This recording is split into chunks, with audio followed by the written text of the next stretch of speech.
ಪಾವಗಡದ ಮಟ್ಕಾ king pin Ashwath ಬಂಧನ. ಪಟ್ಟಣದಲ್ಲಿ ಮೆರವಣಿಗೆ ಮಾಡುತ್ತಾ ಠಾಣೆಗೆ ಕರೆತಂದ ಪಾವಗಡ ಪೊಲೀಸರು.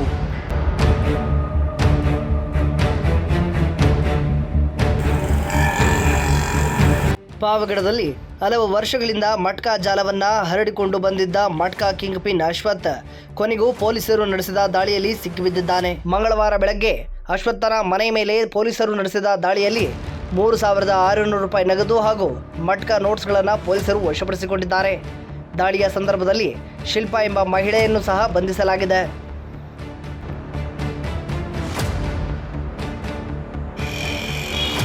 ಹಲವು ಬಾರಿ ಬಂಧಿತರಾದರೂ ಗಡಿಪಾರಾದರೂ ಅಕ್ರಮ ಮಟ್ಕಾ ದಂಧೆಯನ್ನು ನಿಲ್ಲಿಸದೆ ಮುಂದುವರೆಸಿದ್ದ ಅಶ್ವಥ್ಗಾಗಿ ಈ ಬಾರಿ ಪೊಲೀಸರು ಹೊಸ ತಂತ್ರವನ್ನು ರೂಪಿಸಿದ್ರು. ಇತ್ತೀಚೆಗಷ್ಟೇ ವರ್ಗಾವಣೆಯಾಗಿ ಪಾವಗಡಕ್ಕೆ ಬಂದ ಸರ್ಕಲ್ ಇನ್ಸ್ಪೆಕ್ಟರ್ ಕೆ ಸುರೇಶ್ ನೇತೃತ್ವದ ತಂಡ ಈ ದಾಳಿಯನ್ನು ನಡೆಸಿದೆ.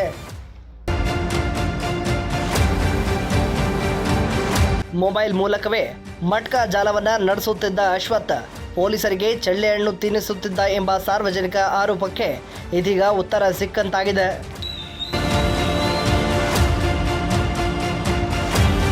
ಬಂಧಿಸಿದ ನಂತರ ಅಶ್ವಥ್ನನ್ನ ಮನೆಯಿಂದ ಠಾಣೆಯವರೆಗೂ ಮೆರವಣಿಗೆಯಲ್ಲಿ ಕರೆತಂದ ಘಟನೆ ಪಾವಗಡ ಜನರಲ್ಲಿ ಚರ್ಚೆಗೆ ಗ್ರಾಸವಾಗಿದೆ.